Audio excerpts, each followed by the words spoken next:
ಬಳ್ಳಾರಿಯ ಬಾಣಂತಿಯರ ಸರಣಿ ಸಾವಿನ ಬಗ್ಗೆ ನಿಮಗೆಲ್ಲ ಗೊತ್ತೇ ಇದೆ. ಈ ಸಂದರ್ಭದಲ್ಲೇ ಮತ್ತೊಂದು ಆಘಾತಕಾರಿ ಸುದ್ದಿ ಇದೀಗ ಆಗಮಿಸ್ತಾ ಇದೆ. ಬೆಳಗಾವಿ ಜಿಲ್ಲೆಯಲ್ಲಿ ಬಳ್ಳಾರಿಯಲ್ಲಿ 5 ಜನ ಬಾಣಂತಿಯರ ಸರಣಿ ಸಾವನ್ನಪ್ಪಿದ್ರೆ ಬೆಳಗಾವಿಯಲ್ಲಿ 6 ತಿಂಗಳಲ್ಲಿ 322 ಶಿಶುಗಳು ಸಾವನ್ನಪ್ಪಿವೆ.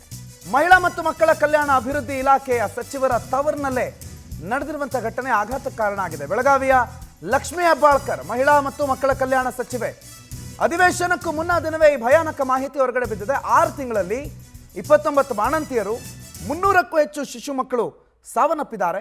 ಅದು ನಮ್ಮ ಮಾನ್ಯ ಸಚಿವೆ ಲಕ್ಷ್ಮೀ ಹೆಬ್ಬಾಳ್ಕರ್ ಅವರ ತವರು ಜಿಲ್ಲೆನಲ್ಲೇ, ಬೆಳಗಾವಿಯಲ್ಲೇ. ಹೀಗೆ ಬೆಳಗಾವಿ ಕತೆ ಹಿಂಗೆ ನೋಡಿದ್ರೆ ಭಯ ಆಗುತ್ತೆ. ಸರ್ಕಾರಿ ಆಸ್ಪತ್ರೆಗೆ ಇನ್ನು ಯಾವ ಧೈರ್ಯದಲ್ಲಿ ಮಕ್ಕಳನ್ನ ಕರ್ಕೊಂಡು ಹೋಗಬೇಕು, ಯಾರನ್ನು ಕರ್ಕೊಂಡು ಹೋಗಬೇಕು, ಅಥವಾ ಸರ್ಕಾರಿ ಆಸ್ಪತ್ರೆಗೆ ಹೇಗೆ ಹೋಗೋದು ಹೇಗೆ? 6 ತಿಂಗಳು 29 ಬಾಣಂತಿಯರು, 327 ನವಜಾತ ಶಿಶುಗಳು ಸಾವನ್ನಪ್ಪಿರೋರ ಸಂಖ್ಯೆ. ಬಿಮ್ಸ್ನಲ್ಲಿ 172, ಒಟ್ಟು ಜಿಲ್ಲೆಯಲ್ಲಿ 322 ಮಕ್ಕಳು ಸಾವನ್ನಪ್ಪಿರೋದು. ಏನಾಗಿದೆ? ನಿರ್ಲಕ್ಷ್ಯ ಇದು. ಅಧಿಕಾರಿಗಳೇನು ಮಾಡ್ತಾರೆ, ವೈದ್ಯರೇನು ಮಾಡ್ತಾರೆ? ಹೆಚ್ಚು ಮಕ್ಕಳ ಸಾವಿಗೆ ಅಪೌಷ್ಟಿಕತೆಯೇ ಕಾರಣ ಅಂತ ಹೇಳಲಾಗ್ತದೆ. ಆರೋಗ್ಯ ಇಲಾಖೆ ಪ್ರತಿ ತಿಂಗಳು 45ರಿಂದ 52 ಸರಾಸರಿಯಲ್ಲಿ ಶಿಶುಗಳ ಮರಣ ಆಗ್ತಿದೆ ಅಂತಂದು. ಅಂದರೆ 10 ಮಕ್ಕಳು ಹುಟ್ಟಿದ್ರೆ 5 ಮಕ್ಕಳು ಸಾಯ್ತಿದ್ದಾರೆ. ಯಾಕೆ? ಒಂದು, ಆ ಮಕ್ಕಳ ತಾಯಿಗೆ ಅವರು ಗರ್ಭಿಣಿ ಇರೋ ಸಂದರ್ಭದಲ್ಲಿ ಅವ್ರಿಗೆ ಸರಿಯಾದಂಥ ಪೋಷಕಾಂಶ ಅಥವಾ ಅವ್ರಿಗೆ ಪೌಷ್ಟಿಕ ಆಹಾರ ಕೊಡ್ತಾ ಇಲ್ಲ, ಅಥವಾ ವೈದ್ಯಾಧಿಕಾರಿಗಳ ನಿರ್ಲಕ್ಷ್ಯ, ಅಲ್ಲಿ ಕೊಡ್ತಾ ಇರುವಂಥ ಕಳಪೆ ಗುಣಮಟ್ಟದ ಮೆಡಿಸಿನ್ಗಳಿಂದ ಒಟ್ಟಾರೆ ಸಾವಾಗ್ತಿದೆ.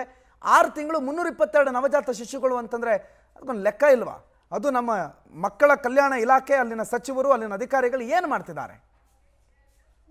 ಸುಮಾರು ನಮ್ಮ ಏಪ್ರಿಲಿಂದ ನವೆಂಬರ್ವರೆಗೆ ನಮ್ಮ ಬಿಮ್ಸ್ ಆಸ್ಪತ್ರೆಯಲ್ಲಿ ಸುಮಾರು 6100 ಹೆರಿಗೆ ಆಗಿದ್ದಾವೆ. ಆ ಹೆರಿಗೆಯೊಳಗೆ 6 ತಾಯಂದಿರು ಮರಣ ಹೊಂದಿದ್ದಾರೆ.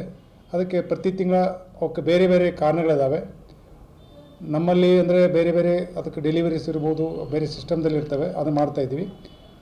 ಬಟ್ ನಮ್ಮಲ್ಲಿ ಬಳ್ಳಾರಿಯಂತೆ ನಮ್ಮಲ್ಲಿ ಯಾವುದೇ ಥರ ಇರ್ತಕ್ಕಂಥ ಈ IV ಫೀಡ್ಸ್ ಕೊಟ್ಟಿರೋದ್ರಿಂದ ದ್ರಾವಣದಿಂದ ಆಗಲಿ ಯಾವುದೇ ಮರಣಗಳು ಆಗಿರುವುದಿಲ್ಲ. ಅದಕ್ಕೆ ಆಗಿರ್ತಕ್ಕಂಥ ಬೇರೆ ಬೇರೆ ಕಾರಣಗಳಿರ್ತವೆ. ಅದಕ್ಕೆ ನಾವು ಪ್ರತಿ ತಿಂಗಳು ಕೂಡ ಆಡಿಟ್ ಮಾಡ್ತಾಯಿದ್ವಿ. ಆಡಿಟ್ ಮಂಜುನಾಥ್ ಈ ಬಗ್ಗೆ ಮಾಹಿತಿಯನ್ನು ಕೊಡ್ತಾರೆ, ನೇರ ಸಂಪರ್ಕದಲ್ಲಿ ಜಾಯ್ನ್ ಆಗಿದ್ದಾರೆ. ಮಂಜುನಾಥ್, ಬೆಳಗಾವಿಯಲ್ಲಿ 322 ಮಕ್ಕಳ ಸಾವು ಅಂತಂದರೆ ಏನು ಕಾರಣ? ಯಾವ್ಯಾವ ಕಾರಣಗಳು ಪ್ರಮುಖವಾಗಿ ಕಾಣ್ತಾ ಇದೆ? ಇಷ್ಟೆಲ್ಲ ಸಾವಾದರೂ ಅಲ್ಲಿನ ಸಚಿವರು ಏನಂತಾರೆ? ಪ್ರಣೋತ್, ಇದೊಂದು ನಾಚಿಕೆಗೇಡಿನ ಸಂಗತಿ ಅಂತಲೇ ಹೇಳಬೇಕಾಗತ್ತಂತೆ. ಯಾಕಂತಂದರೆ ಪ್ರಮುಖವಾಗಿ ಮಹಿಳಾ ಮತ್ತು ಮಕ್ಕಳ ಕಲ್ಯಾಣ ಸಚಿವರ ತವರು ಜಿಲ್ಲೆ ಬೆಳಗಾವಿ ಜಿಲ್ಲೆ.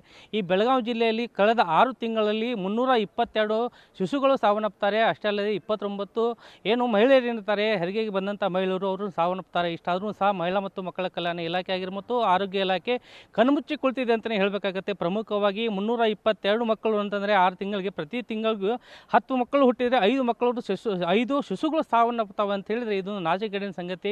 ಇದಕ್ಕೆ ಪ್ರಮುಖವಾಗಿ ಕಾರಣ ಅಂತಂದರೆ ಅಪೌಷ್ಟಿಕತೆಯಿಂದ ಬಳಲ್ತಾ ಇದ್ದರು.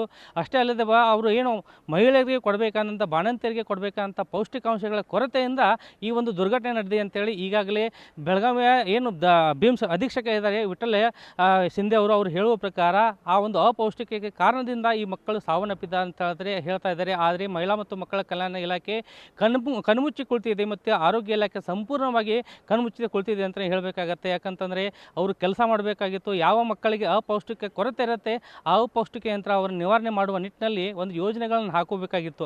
ಆದರೆ ಮಹಿಳಾ ಮಕ್ಕಳ ಕಲ್ಯಾಣ ಇಲಾಖೆಯ ಸಚಿವಂತ ಲಕ್ಷ್ಮೀ ಹೆಬ್ಬಾಳ್ಕರ್ ಅವರು ಮಕ್ಕಳಿಗೆ ಮತ್ತು ಬಾಣಂತಿಯರಿಗೆ ಪೌಷ್ಟಿಕಾಂಶಗಳನ್ನು ಕೊಡುವ ಆಹಾರ ಏನು ಕೊಡ್ತಾರೆ, ಪೌಷ್ಟಿಕ ಆಹಾರ, ಆ ಕೊಡುವುದರಲ್ಲಿ ಒಂದು ಕೊಡುವುದರಲ್ಲಿ ದಿವ್ಯ ನಿರ್ಲಕ್ಷ್ಯ ವಹಿಸಿದ್ದಾರೆ. ಸರಿಯಾದ ಆಹಾರ ಕ್ರಮದಲ್ಲಿ ಬಾಣಂತಿಯರಿಗೆ ಮತ್ತು ಶಿಶುಗಳಿಗೆ ಕೊಡದ ಹಿನ್ನೆಲೆಯಲ್ಲಿ ಇಷ್ಟು ಒಂದು ದುರ್ಘಟನೆ ನಡೆದಿದೆ ಅಂತಲೇ ಹೇಳಬೇಕಾಗತ್ತೆ. ಪ್ರಮುಖವಾಗಿ 322 ಶಿಶುಗಳು ಸಾವನ್ನಪ್ತಾರೆ. ಅಂದರೆ ಇದೊಂದು ದುರಂತ ಘಟನೆ ಅಂತಲೇ ಹೇಳಬೇಕಾಗತ್ತೆ. ಪ್ರಮುಖವಾಗಿ 29 ಒಂದು ಏನು ಬಾಣಂತಿಯರ ಸಾವನ್ನಪ್ತಾರೆ. ಇವರು ಪ್ರಮುಖವಾಗಿ ಉಸಿರುಗಟ್ಟಿ ಸಾಯ್ತಾರೆ.